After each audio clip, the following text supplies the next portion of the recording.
انبیاء کرام کی مبارک ہستیاں نہایت مقدس ایمان والوں کے لیے قابل عظمت ہیں۔ ان کا احترام ہر مومن پر لازم و ضروری ہے، جن کے تقدس کو کسی طرح سے بھی پامال کرنے کو کوئی مسلمان برداشت نہیں کر سکتا۔ لہٰذا انبیاء کرام کی مبارک زندگیوں پر فلم بنانا جائز نہیں ہے۔ اس کو جب ویژولائز کیا جاتا ہے،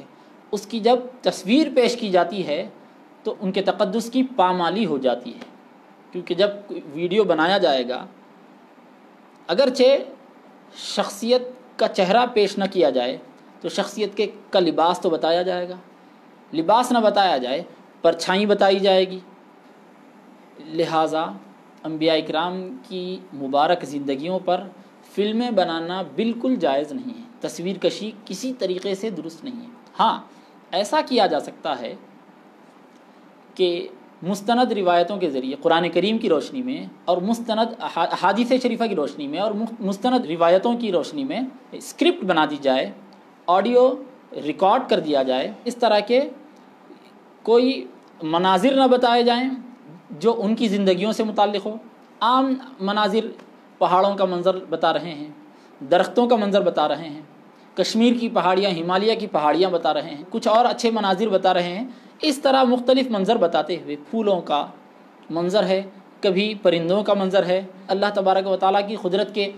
جلووں کو بتلاتے ہوئے اگر آڈیو اس پر ڈال دیا جاتا ہے تو اس طرح کی ویڈیو میں کوئی حرج نہیں ہے۔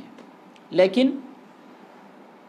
فلم کو یعنی تصویر کشی کو ان کی اسکرپٹ سے جوڑنا،